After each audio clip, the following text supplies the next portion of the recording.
Okay, so you want to own a pest control business. Buy a van, load it with some chemicals, drive to someone's house, spray for 20 minutes, collect $200. Do that 8 times a day, and you're looking at $1,600 by the time you park the van. Your overhead is a van and a spray tank. Your schedule is whatever you decide it is. No inventory sitting in a warehouse bleeding money. No employees until you're ready for them. No landlord, no franchise fee, no million-dollar build-out. Just you, a license, and a phone that rings every time someone sees a roach in their kitchen. The whole thing sounds almost too easy. A guy in a white truck with a tank on his back squirting baseboards. How hard can it be? And if you look at the surface numbers, the United States pest control industry hit $13.4 billion in structural service revenue last year. That's over 33,000 businesses, growing at 6% a year, while most of the economy barely manages 2%. It's been outpacing GDP for over a decade now. The largest player in the space, Rollins, parent company of Orkin, did $3.8 billion in 2025. Their stock has crushed most of the market over the past 20 years. But here's the part nobody mentions when they pitch you on this business. The chemicals in that van, the actual product you're spraying, cost you somewhere between $3 and $5 per service call. You charged the customer $200. That's a markup most industries can only dream about. And yet, the average pest control company only clears about 15 cents of profit on every dollar it brings in. Some do worse. A lot do worse. So where does the other 85 cents go? And why does private equity keep paying 10 to 15 times annual earnings to acquire these companies, treating them like software businesses that happen to own spray trucks? That's what this video is going to answer. And the answer has almost nothing to do with killing bugs. Let's start with what it costs to get in, because this is one of the cheapest serious businesses in America to enter. Total startup runs somewhere between $10,000 and $50,000, depending on how lean you want to be. Compare that to a convenience store at a few $100,000, a car dealership north of $5 million, or a single truck in a trucking fleet at over $200,000 before it moves a single pallet. Break it down. A commercial pesticide applicator license runs a few hundred to over 1,000 depending on your state. A service vehicle, typically a used work van with DOT-compliant chemical storage, costs around $20,000. Professional equipment, your backpack sprayer, bait guns, hand dusters, granule spreader, and personal protective gear adds a few thousand more. General liability insurance starts at around $1,200 a year, but can climb to $6,000 depending on your service mix. Routing and scheduling software, plus your first round of marketing, costs another couple thousand. And you should have 3 to 6 months of operating capital sitting in reserve, which means another $10,000 to $20,000 untouched. That's the money part. The real barrier to entry isn't the money, it's time. Most states require you to pass a commercial pesticide applicator exam covering toxicology, application methods, environmental safety, and integrated pest management. Many states require a separate structural pest control license on top of that. You've got to keep up with continuing education every time you renew, and you must comply with federal EPA regulations under something called FIFRA, the Federal Insecticide, Fungicide, and Rodenticide Act, which governs everything from what you can spray to how you store it in your vehicle. From the day you decide to start this business to the day you legally spray your first baseboard, expect 2 to 6 months of regulatory processing. None of it is optional. All of it is enforced. Now you're licensed, insured, and ready to operate. Here's what it actually costs to keep the doors open every single day, whether you have 1 customer or 100. The chemicals, despite what most people assume, are the cheapest line item on the entire income statement. Materials, about 8% of revenue across the industry. That $3 to $5 spray per house is real. What's expensive is everything else wrapped around it. Labor is the largest single cost at roughly 26% of revenue. Technicians earn around $21 an hour nationally, which works out to somewhere in the low 30s to the low 60s per year, depending on experience, certifications, and commission structures. That doesn't sound outrageous until you factor in the part that quietly destroys small operators from the inside: turnover. Finding and keeping technicians is the #1 operational challenge in this industry. In a 2025 NPMA survey, 36.8% of pest control companies reported that their growth was directly constrained by an inability to hire enough technicians. Another 43 to 45% cited recruiting and retention as a top threat to their business goals. The National Pest Management Association launched unlimited job board postings, military skill bridge transition partnerships, and a dedicated career summit specifically because the industry cannot fill its trucks. Every technician who quits takes training investment, route knowledge, and sometimes customers with them. And that adds up in ways that don't show on any spreadsheet. Your vehicle fleet runs $5 to $8 grand per truck per year in fuel alone, with total cost of ownership close to $9,500 a year per vehicle once you add insurance, maintenance, and depreciation. General liability insurance averages around $120 a month. Commercial auto is on top of that. One chemical exposure claim, one customer who alleges their dog got sick, one employee who misapplies a restricted-use pesticide, and your insurance carrier can non-renew you at the next cycle. No insurance means no license. No license means no business. This isn't a line item you budget for and forget. It's the one thing your entire business depends on, and it can be taken away from you based on a single incident. Marketing takes another 6 to 7% of revenue. Pay-per-click leads in competitive metro markets can run over $100 per lead, and not every lead converts. Add routing software subscriptions, a CRM to manage your customer base, and all the back-office stuff, scheduling, invoicing, keeping your compliance paperwork straight, and then there's the cost that nobody warns you about until you're living inside it. Seasonality. Pest control demand is not evenly distributed across the calendar. Spring and summer are when the phone rings constantly. Ants swarm, mosquitoes breed. Termites swarm in April and May. Wasps build nests. Homeowners panic and call. That's when your trucks are full, your routes are tight, and your revenue per day peaks. Then October arrives. The calls slow down. November, they slow further. By January, in most northern markets, your phone barely rings at all. But your technician's paycheck doesn't shrink. Your insurance premium doesn't pause. Your vehicle lease doesn't care what month it is. If you haven't built a recurring base, you're staring at the same structural problem that kills trucking companies and restaurants. Fixed costs every single day, variable revenue that dries up for 3 to 4 months. The operators who survive this use 2 strategies. First, they push annual recurring contracts that build 12 months regardless of service frequency. The customer pays $50 a month in January, even though you might not visit until March. Second, they diversify into services that have winter demand. Rodent control peaks in fall and winter as mice seek warm shelter, and wildlife exclusion work can be performed year-round. The companies that rely purely on warm-weather general pest with no recurring base find themselves bleeding cash from November through February every single year. Stack it all up.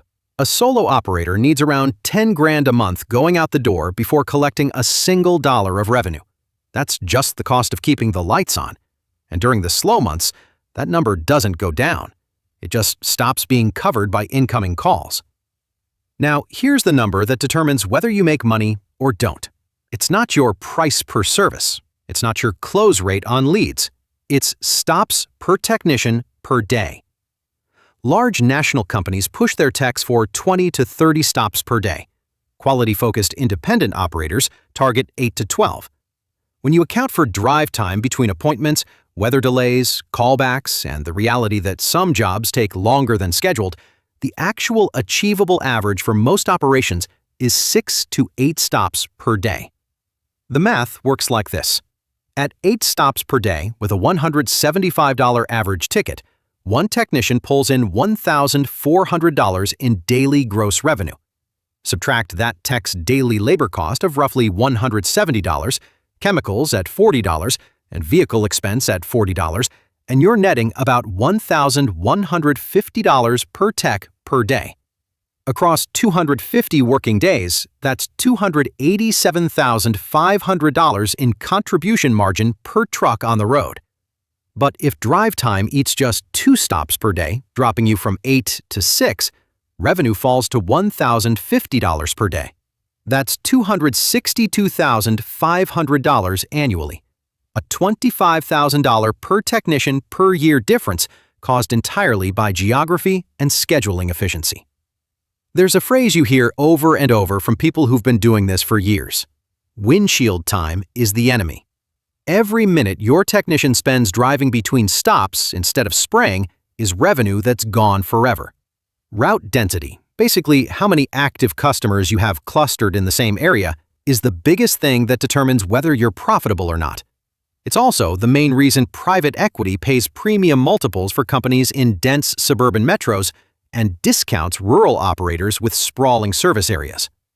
So that's the cost side, all of it showing up every month whether the phone rings or not. And if you stopped here, you'd probably walk away thinking this is a terrible business to be in. Most people do stop here. Most people are wrong. Now here's where the whole picture flips. Because this business is not actually a service business. It's a subscription business wearing a service company's uniform. Across the pest control industry, 74 to 75% of total revenue comes from recurring contracts. Monthly plans, quarterly treatments, annual agreements. In the residential segment specifically, Rollins reports that number at 85%. Their CEO, Jerry Gallhoff, has described it as a durable recurring revenue model in a growing, resilient category. And he's not wrong. Over 80% of Rollins' $3.8 billion in 2025 revenue came from recurring and ancillary services. Think about what that means structurally. Netflix has to produce new shows every month to stop you from canceling. A gym membership survives because you forget to cancel. A pest control subscription renews because the bugs come back whether the customer wants them to or not. The service isn't discretionary. Ants don't check whether you're having a tight month before they invade your kitchen. Termites don't pause because the economy softened.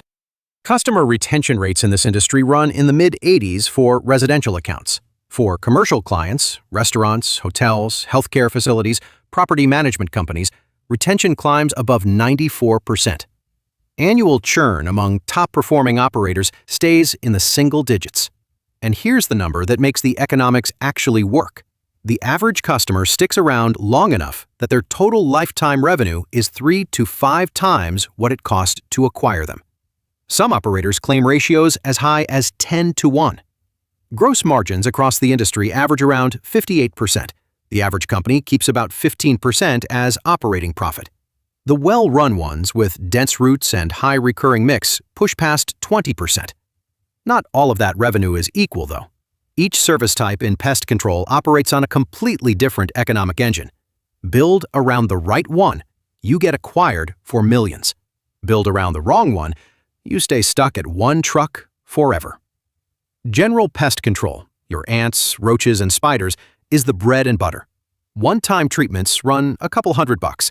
Monthly recurring plans are $50 to $100 per visit. The margin on any single visit isn't spectacular, but the compounding effect of 500 customers each paying $50 a month is $300,000 in annual recurring revenue from a book of business that costs almost nothing to maintain once acquired. Profit here is driven purely by volume times route density. Termite work is where the hidden annuity lives. An initial termite treatment averages around $1,500, ranging from a few hundred for a spot job up to $8,000 for full home fumigation. That's nice revenue, but it's not where the real money is. The real money is the termite bond. Here's how it works. After the initial treatment, you offer the homeowner an annual warranty contract. They pay a few $100 a year. In exchange, you guarantee annual inspections and free retreatment if termites return. The renewal rate on these contracts exceeds 95%. Think about that number. 95% of customers renew every single year, year after year, for a service that, in most years, requires nothing more than a 15-minute inspection. A mature company with 2,000 termite bonds averaging $300 per year in renewal fees generates $600,000 in almost guaranteed annual revenue with near zero marginal delivery cost. It's the closest thing to an annuity that exists in any blue-collar business. And here's why that renewal rate is so high. Termites cause north of $5 billion in property damage annually across the United States. Roughly 600,000 homes sustain termite damage each year. Homeowners insurance does not cover it. Once a homeowner has experienced termites or even heard a neighbor's horror story, they do not cancel this contract. The fear alone is worth $300 a year to them indefinitely. Think about what this looks like after 10 years. You started with 0 bonds. Year 1, you sell 80 initial treatments. 76 of those homeowners sign a bond.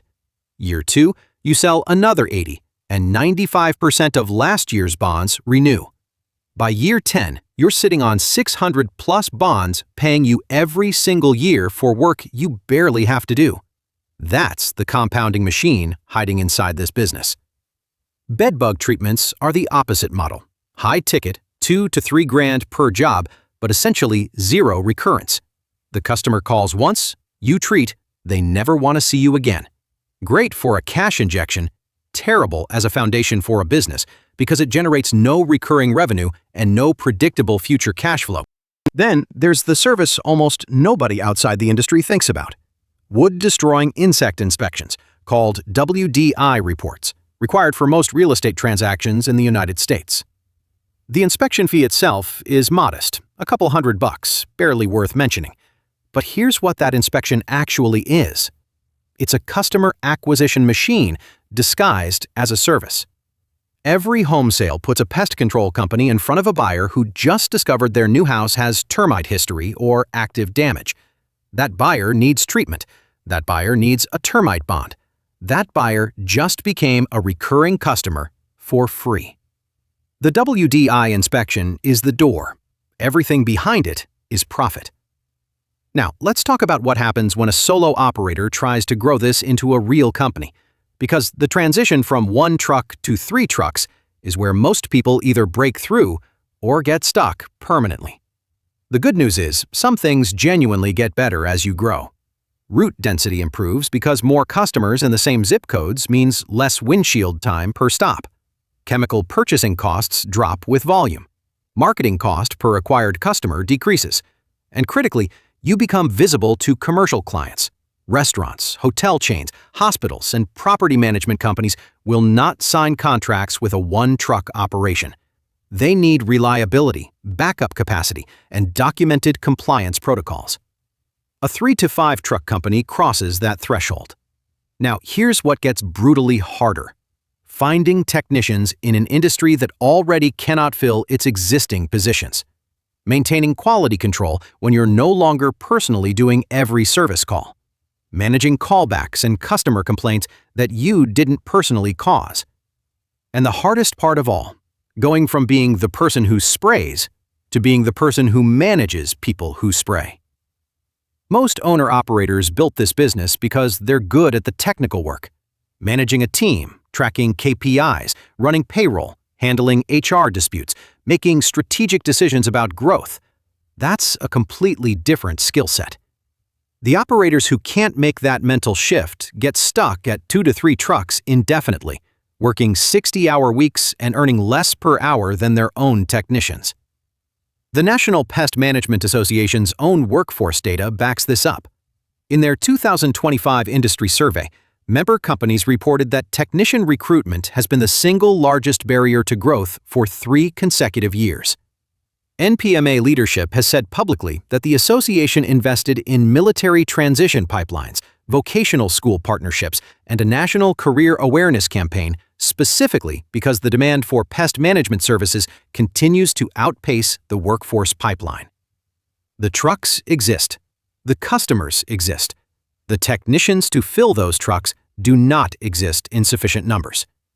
That bottleneck alone puts a ceiling on how fast you can grow, no matter how much money you have. Here's what can go genuinely, catastrophically wrong in this business, and why the insurance conversation earlier wasn't abstract. In 2015, Terminix employees fumigated a resort condo in the U.S. Virgin Islands using methyl bromide, a pesticide that had been banned for residential use since 1984. The gas migrated into an adjacent unit occupied by a family of 4 on vacation. Both teenage sons suffered permanent brain injuries. The father was left paralyzed. The DOJ hit Terminix with a criminal penalty north of $10 million under FIFRA, and the family later settled a civil suit for $87 million. The fumigation division was effectively shut down. The brand damage hung over the company for years and ultimately contributed to Terminix being absorbed into Rentokil's global portfolio in a $6.7 billion acquisition that is still being integrated as of 2026. For a small operator, the version of this story is simpler and more immediate. One technician misapplies a chemical in a home with children. One customer reports a reaction. One lawsuit gets filed. Your insurance carrier drops you at the next renewal cycle. Without insurance, your state license cannot be maintained. Without a license, you cannot legally operate. A single incident caused by an employee you trusted on a Tuesday afternoon you weren't even present for can end a business that took 5 years to build. And the liability doesn't end at lawsuits. Environmental violations carry their own penalties. An employee who dumps excess chemicals into a storm drain, even accidentally, triggers EPA enforcement. A technician who applies a restricted-use product without proper certification exposes the business owner to federal fines that can reach $25,000 per violation per day. The product labels in this industry aren't suggestions. They're federal law. The label is the law is a phrase drilled into every certified applicator during training. Violate the application instructions printed on a $40 bottle of termiticide, and the fines can end up being worth more than your entire company. This is not theoretical. It happens every year in this industry. It's why documentation, training protocols, and hiring standards aren't bureaucratic overhead. They're survival infrastructure. The cost of doing it right is a few $1,000s a year in training and compliance systems. The cost of doing it wrong is the entire business. Let's be specific about what a real operation looks like in 2 different years, because the gap between them is what most people fail to plan for. The good year. You're running a 3-truck operation in a suburban metro area. Route density is solid, 10 stops per day per technician. Average ticket is $175. 80% of your revenue is recurring. You've built a book of 750 active termite bonds, averaging $300 per year in renewal revenue. Gross revenue hits approximately $1.5 million. Operating costs, labor at 26%, materials at 8%, vehicles, insurance, marketing, and administrative overhead total roughly $1.2 million. You take home $250,000, maybe $300,000 in a great year. And that termite bond book by itself? A buyer would pay north of $2 million just for that. That's a year where everything works. The bad year. Same operation. Your lead technician quits in March. He was your best performer, your most efficient route runner, and your longest tenured employee. He takes approximately 40 customers with him, starts his own company 2 zip codes over, and begins undercutting your pricing by 20%. Another 60 or so customers don't renew when their annual contracts come up because your service quality dipped during the transition. Your replacement tech is slower, runs 6 stops a day instead of 10 while he learns the routes. A termite bond customer files a damage claim. The repair costs you $15,000 out of pocket, and your insurance premium jumps 30% at the next renewal. A dry summer reduces mosquito and tick service demand across the board. Between the lost customers, the slower truck, and the seasonal dip, gross revenue drops to approximately $1.1 million. Costs stay at roughly $1.05 million because insurance went up. You spent more on marketing trying to replace lost customers, and training the new tech wasn't free. You take home maybe $45,000. You worked 60-hour weeks all year for that. And you're sitting in your driveway on a Friday night doing the math, realizing you made less this year than the technician who left you. The gap between those 2 scenarios is over $200,000 in personal income. It was caused by one employee departure and one insurance claim. Neither event is exotic or unlikely. Both happen to someone in this industry every single year. Now, here's why private equity has been pouring billions into this space for the past decade, and why that matters to anyone building one of these businesses from scratch. The industry has a nickname inside financial circles: software without the engineering payroll. And when you look at it, you can see why they say that. You've got recurring revenue north of 80%, customer retention above 85%, almost no capital expenditure, no inventory, no factories, a massively fragmented market with over 33,000 potential acquisition targets, demand that doesn't go away in a recession because pests don't check the economic calendar, and route density that works like built-in operating leverage, where every new customer in an existing service area drops almost entirely to profit. The roll-up playbook works like this. A private equity firm acquires a platform company, something with $5 to $10 million in revenue at 7 to 8 times EBITDA. Then they bolt on 10 to 20 smaller operators over 3 to 5 years, buying those companies at 3 to 6 times EBITDA. They integrate the routes, cut the duplicate overhead, centralize the back office, and package the whole thing as a bigger, cleaner, more efficient operation. That combined entity sells at 10 to 15 times EBITDA. The gap between 4 times in and 12 times out is the entire game. It's called multiple arbitrage, and it has made pest control one of the most active sectors for PE acquisitions in the entire home services space. Rollins closed 26 acquisitions in 2025 alone. Rent-A-Kill is targeting 800 optimized branches by end of 2026. PE-backed platforms like Certus, Pestco Holdings, Greenix, and Hawks are all competing aggressively for any company with clean books, dense routes, and high recurring revenue. Deal flow has been accelerating. Typical deal structure offers the seller 65 to 75% cash at close plus 20 to 30% in rollover equity, giving the original owner a second bite at the exit when the platform itself eventually sells. Here's what a typical deal looks like in practice. Take a pest control company in a suburban metro doing $2.8 million in revenue with around $500,000 in EBITDA. 82% recurring revenue, 3 trucks, 1,100 active customers, and a book of 600 termite bonds. A PE-backed regional platform acquires them at 7 times EBITDA. That's $3.5 million. The owner started the company 8 years ago with $35,000 out of pocket. He takes home roughly $2.5 million in cash at closing, rolls 30% into equity in the acquiring platform, and stays on for 2 years during integration.